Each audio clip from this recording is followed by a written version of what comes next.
Now, as you guys know, Tyler Letterman is officially dead.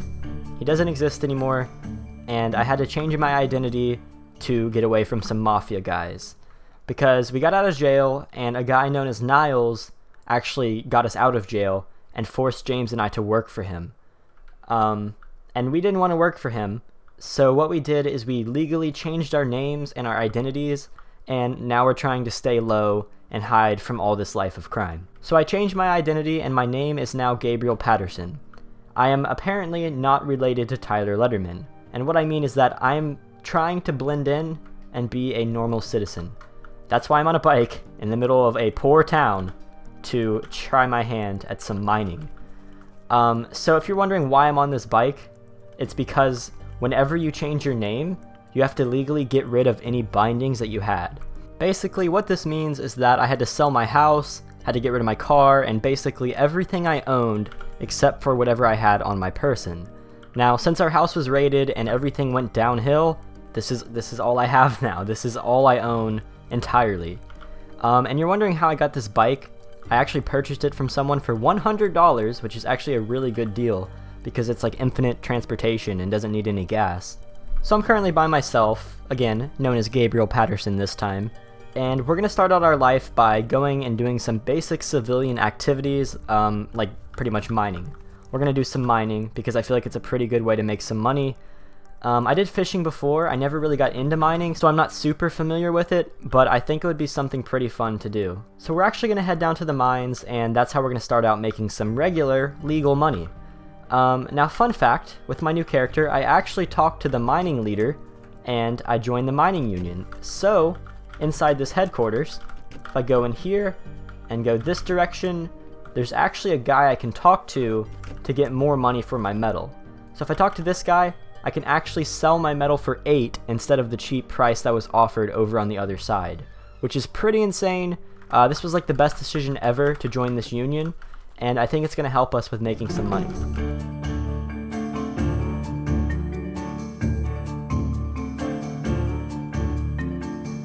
Okay, so we made it to the mines, and it's time to get started with some mining. Now, obviously, there's this big area up here, and it appears as if nobody's been here. But if you go back this direction, there's actually a bigger area if this first one is actually like destroyed. But considering nobody's here, there's literally no point in going back there. So we're just going to get started with some mining, fill up our inventory, and then head back to the mining outpost to sell the rest of it.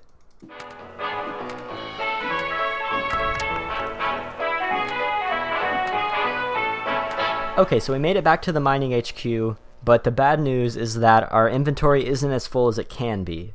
And the reason why is simply because we have too much stuff. We have guns and ammo and all types of stuff we don't need. So I bought a crate from that guy back there, and I'm actually going to place it down and store some of my extra items inside of it. Because, you know, the more space we have, the more we can fill up, and the more money we can make faster. So we're going to talk to this guy, and we're going to sell all of our metal, 59 at a rate of 8. That is actually pretty good. And now we're all the way up to 9,000 experience. And honestly, at this rate, we may be able to put a down payment on a house in this episode. But what I'm going to do is I'm going to hide this crate right here. I'm going to put my guns up in it, and then I'm going to do 1 or 2 more mining trips, filling up as much of my inventory as possible. And since I have a handgun license, I'm just going to carry it on my side. I mean, people can mug me for it, but I don't think they're going to try to mug a guy with a gun anyways.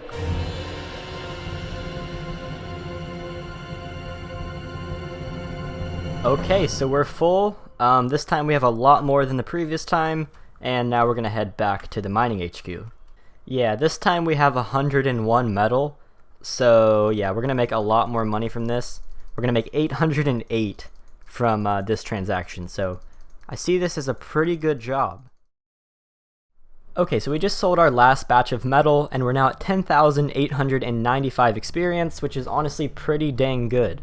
But I'm tired of mining, and my pickaxe is pretty much almost broken, so I'm actually going to head over to Portland.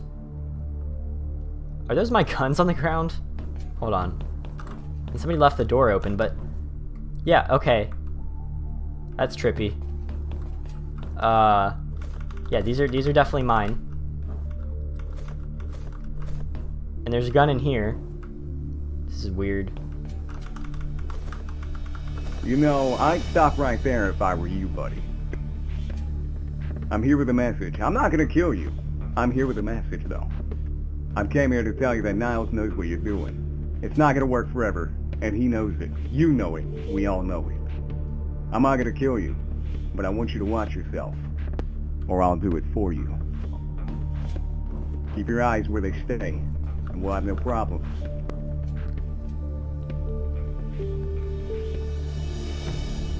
My heart is racing right now. That actually scared the heck out of me. So, fun fact, apparently Niles knows what we're doing. I guess that means he knows that we changed our names. And I'm gonna have to tell James. I mean, I think we can probably stay under the radar as long as we are careful. But if he already knows, then I don't understand how this is gonna work. I guess we're just gonna have to be really careful and try to stay away from Niles. That is actually terrifying, but I think I'm gonna try to find where that guy went. I'm actually gonna come out here on the balcony and maybe I can see him going away. I hear, oh, is that him right there? Let me turn this off. Oh my god! That's Niles' blimp. Oh, how did I not see that right away? I'm gonna lay down because I do not want him to see me. I mean, I don't know though, he knows I'm here. But that's definitely the guy right there. Because that boat's his and he's going over to Niles' blimp. Guys, this is absolutely insane. I don't know if I should go inside and hide or just like maybe he'll go a different direction. Yeah, I'm gonna go back inside because I don't know what's going on and I don't think I want to know what's going on. Okay, so it's now daytime and I spent the entire night inside the mining HQ just because I really didn't know what to do. I still can't tell James because he's not online, so, you know, I just sat around and was trying to figure out what to do. And again, since I can't tell James, while I was sitting here, I actually thought of a pretty good idea. So with this Mining Union HQ guy right here, I can purchase a headlamp, which is something that normal people usually cannot purchase. So I wonder if I purchase some of these and then sell them for more money, if that's a pretty good way to make some money. So I'm going to attempt it and see how it works out. So it looks like 1, 2, 3, 4, and I guess just 4 people want them. So we're going to go ahead and purchase 4 of these things, 1, 2, 3, and 4. And I'm going to go over to Bristol Bank and I'm going to meet them and exchange it for money.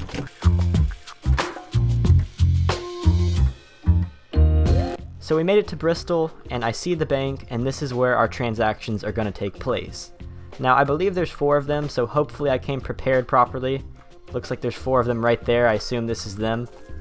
Are you guys the ones who want to buy the headlamps? So, Robert, you want one, I assume? I think you were one of the people who said it. Okay. Yeah. So, yeah, $50, you can have one. So, if he drops the money, $50, and I will give him a headlamp. There you go. This is yours. So we currently got 2 of them, and I just exchanged them for money. We also have this 100 that's been on us for like the past 27,000 hours. But this guy right here actually bailed. He said he doesn't have enough money, so I am stuck with 2 extra headlamps, but I think there is 1 extra person coming if they hurry up and get over here. Now, as for the extra one, I could always find someone else to sell that to later, so that'll work out fine. Now that we've made a little bit of money, I'm actually going to head back over to New Haven and purchase myself a storage unit for $100 a week, which is a really good deal, and it's just like a nice little place to store my items and everything. I know this video has been a lot of like traveling around doing some casual stuff, but again, we're trying to lay low, so we're not going to get back into the life of crime quite yet. There it is, boys. Home sweet home. I now see our wonderful new shed in sight, or at least a new shed. I don't know which one quite yet, but there's the realtor right there, and we're about to pick one for ourselves. You're interested in buying a storage unit here? Yeah, can I just pick like anyone, and it's $100 a week, right? It's $100 per week. Well, some of them are already picked, obviously, but you can choose from one of them. Most of them are free. Let me just give you a quick room tour of how one looks like. You have your main garage door. It's relatively spacey, and then you have a second normal door as an entrance, and yeah, you can basically pick.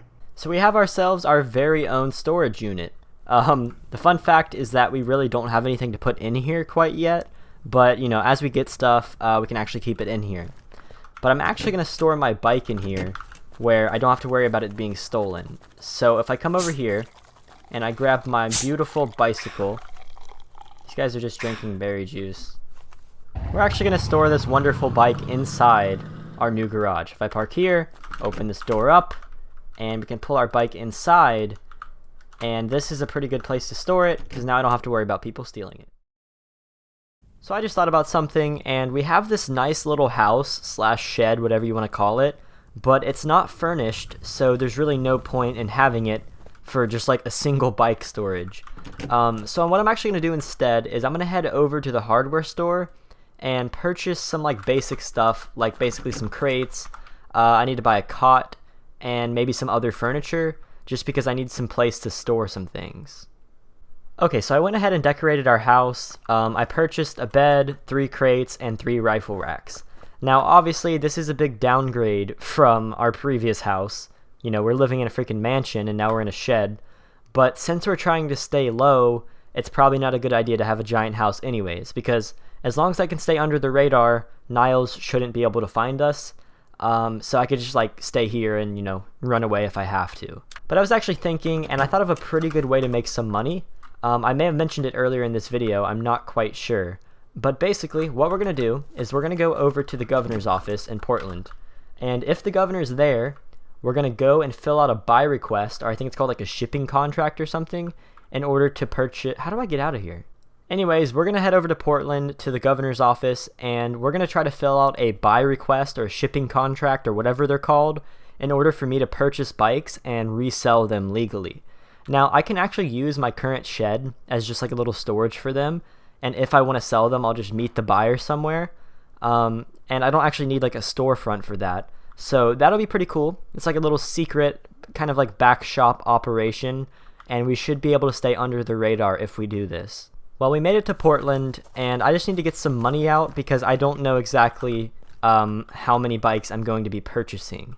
So let's say we just get out like... let's say, shoot, let's just get all of our money out. 9,000 XP in cash. And then we're going to head over to the governor's office, hope he's inside, and try to purchase some bikes for wholesale. So he is in office. I have to knock, so I'll just knock like twice. Hopefully he's in there. Ah, hello there. Come on inside. I like his suit. Looks like he Close changed it his up behind wardrobe you. a little bit. Sit down right here. Okay, so What can I help you with today? basically, I was gonna come in here and ask if I can purchase some bicycles wholesale in bulk from you with like a contract buy in order to sell them back for more money, like wholesale, if you know what I'm saying. That wouldn't be a problem. I do have a shipping manifest for you to fill out, though. I mean, I get mine from a company outside the area. So Okay. let me just get that written out for you. Alright, if you could fill that out for me, please.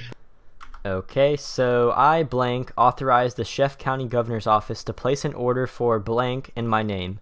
I understand that any damages to the products will need to be filed with the provider. Before I fill this out, I was just going to ask, like, what is the rate per bike, so I know how many I want. Yeah, it's going to be $100 for a bike. Okay, thank you. So I have 900 out. So I, Gabriel Patterson, authorize Chef County Governor's Office to place an order for, let's just say, we'll just go with 5 One bikes moment. in my name. So if we get 5 bikes, that's $500, and I'm sure we can sell them for more than that. So we're going to go ahead and write this up. I decided just to go with 5 bikes. I think it's a pretty good start for me. Alright, if you'll hand me the money, I will go ahead and get it shipped out to the provider. And can I just have them delivered to my shed in Portland? Or not in Portland, in New Haven, sorry. Good thing, what's the unit number so I can get it down for him? That was quite a bit of money, but I really think it's going to pay off whenever we sell them for more money, because with 5 of them, let's say we sell them for maybe even $1,000 a piece, because a lot of people want bikes. And if we could sell them for $1,000 a piece, that's $5,000 we made. It looks like those are my bikes. I mean, I assume they're my bikes. There's 5 of them. Let's see. Let me see if these are unlocked for me. Okay, yes, these are my bikes, so that's good. The only annoying part is that I'm gonna have to manually move them inside of my my storage unit. I don't know why he asked for the unit number if he just delivered them right here, but I mean, this is gonna be good, guys. We're gonna make some decent money from this. And again, it's another casual job. Like, I'm not gonna, you know, draw attention of criminals because I don't know of any mobsters who want to buy bicycles.